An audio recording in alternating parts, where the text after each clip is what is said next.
Welcome to Legion Builds, where I guide you on how to bring your favorite fictional characters into Dungeons & Dragons. This video and all my content is made possible by my Patreon supporters, and it's dedicated to every one of you who subscribes to my channel. You are all the reason why this channel keeps going, so thank you.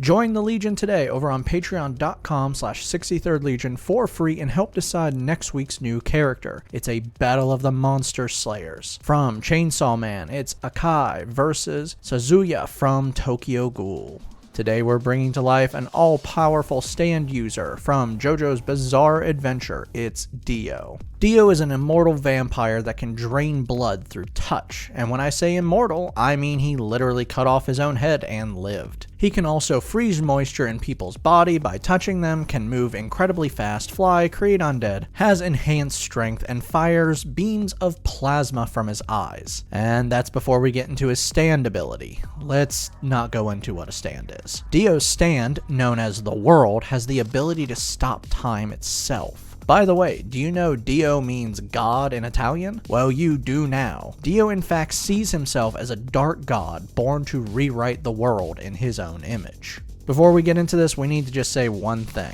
The sheer power set of this character made the build completely unviable. I would need at least 3 stats to be 20 by the end of this build to make it work. Well, actually, probably all the stats need to be 20, and standard point array makes that impossible. This build requires a lot to be usable, so we'll be cutting corners to make this build work more. For example, instead of plasma shooting out of the eyes, I'm just going to do a death ray. Don't worry, it's still going to be fun. For today's build, we'll be using the Player's Handbook, Tasha's Cauldron of Everything, Van Richten's Guide to Ravenloft, and the Dungeon Master Guide. Oh yeah, we're using that book too. We're using standard point array to keep things simple, and we are multi-classing, so keep an eye on those minimums. We're going to start things off with Wisdom at 15. This is a stat that will get you your stand. Dex flies in with 14. You are insanely fast and can dodge any attack. Charisma drops in with 13. You had a cult built around you. Need I say more? Strength will fall in at 12. Low for you, but it's okay. Finally, Con will be a 10, and we're going to dump Intelligence. DIO is a vampire. Damp Fear, found in Van Richten's, makes you a playable vampire. Place +2 into Dex and +1 into Wisdom. Spider Climb grants you a climbing speed equal to your walking speed, which is 35 feet. Ancestral Legacy grants you 2 skills for your new Unlife. Take Perception and Intimidation.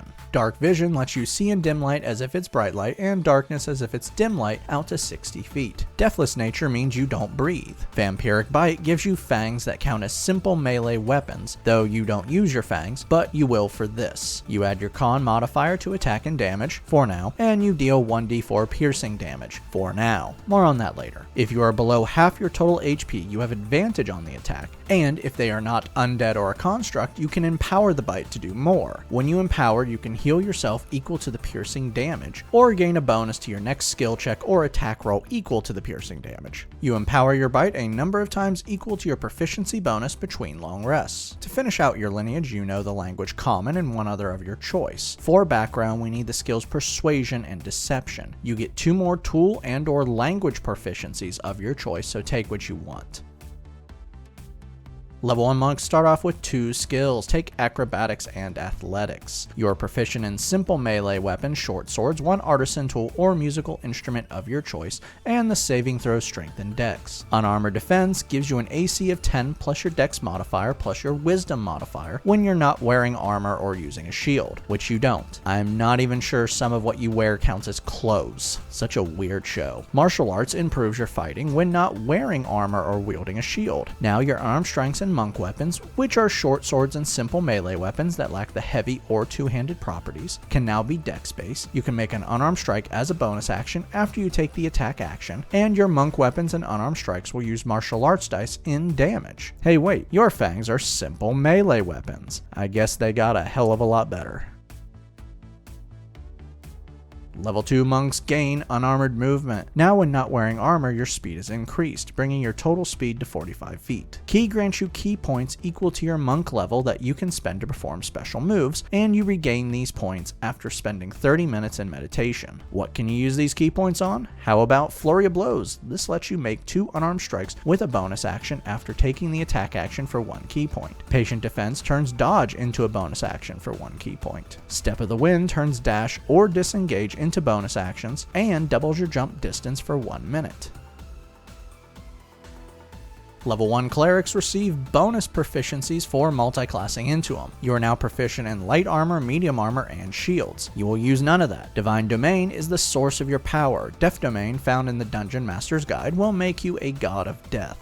You are now proficient in all martial weapons, but you will still probably just use your fists. Reaper gives you 1 cantrip from the Necromancy School of Magic. Chill Touch fires a beam of death from your eyes out to 120 feet and deals 1d8 necrotic damage, and now the target can't regain HP until the start of your next turn. Spellcasting grants you magic. You can prepare a total number of spells equal to your cleric level plus your wisdom modifier. So you're going to start with 4 spells and 3 cantrips. Before we get to your spells, domain spells are special bonus spells you get at certain levels that don't count towards your total spells. For your domain spells, False Life grants you temporary HP for 1 hour equal to 1d4 plus 4. Ray of Sickness fires a ray at someone within 60 feet. On a hit, the ray deals 2d8 poison damage and forces a con save. Should they fail, they are poisoned until the end of your next turn. For your spells, Cure Wounds heals 1d8 plus your wisdom modifier. Inflict Wounds is the anti-cure wounds. You make a melee spell attack and deal 3d10 necrotic damage on a hit. Guiding Bolt fires a blast out to 120 feet and deals 4d6 radiant damage on a hit. Once hit, the target begins to glow and the next attack roll against them are at advantage. You get 1 more first level spell and 3 cantrips, but you have everything you need at this level.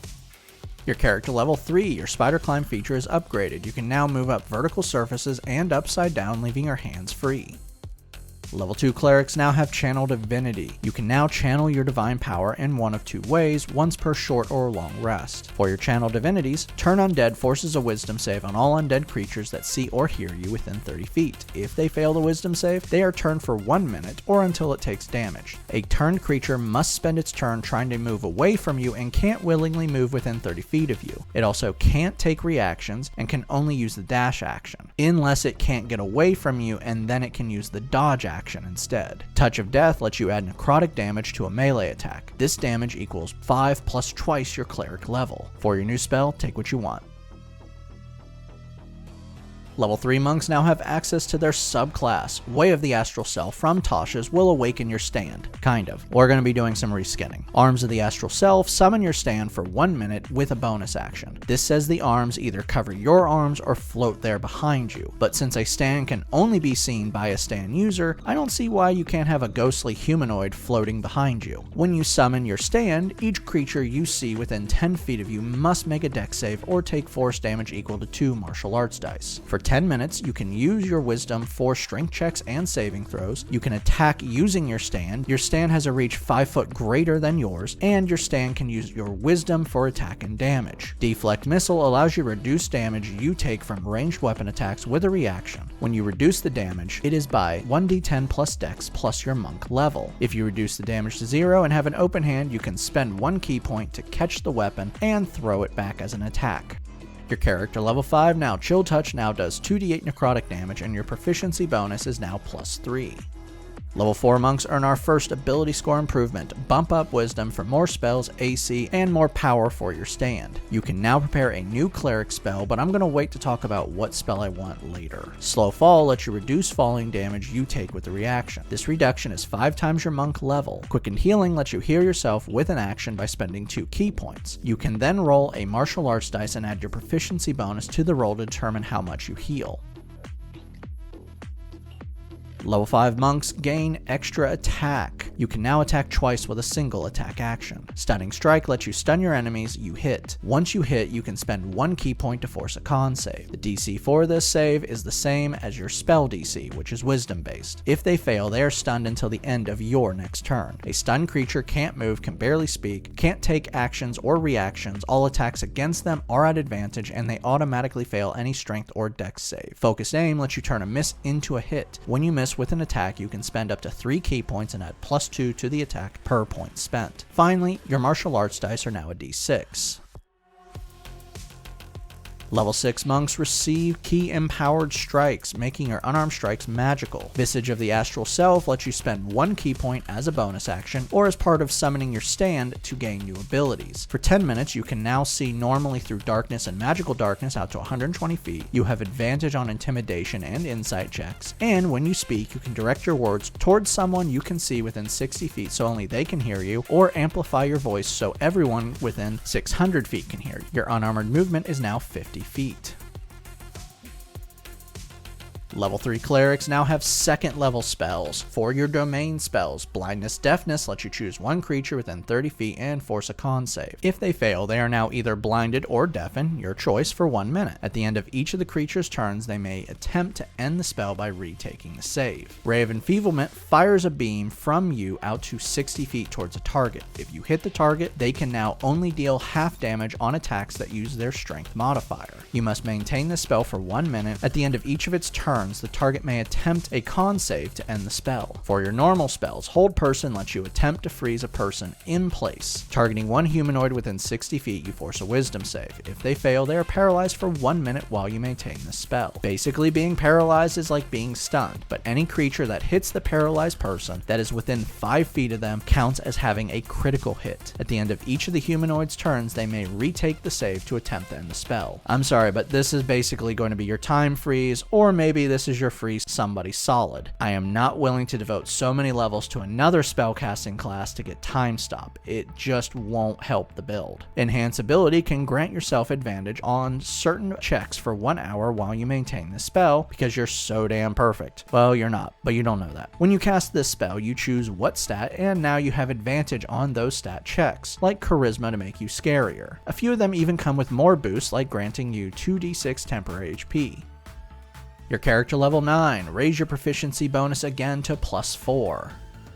Level 4 clerics earn another ability score improvement. Let's bump up dex for more AC and attacks with your normal fists. For your new spells, I want to give you a second stand. Why? Because I really like this spell and maybe you don't want to use key points. Spiritual Weapon summons your stand with a bonus action for 1 minute. This is supposed to look like a weapon, but I've seen a lot of people have fun with this spell. This stand appears out to 60 feet from you and can attack anyone within 5 feet from it, dealing 1d8 plus your wisdom modifier in force damage on a hit. On each of your turns, you can use your bonus action to move the stand 20 feet and attack anyone within 5 feet of it. Think of this as if you're fighting side by side with your stand. You gain a new cantrip, have fun choosing.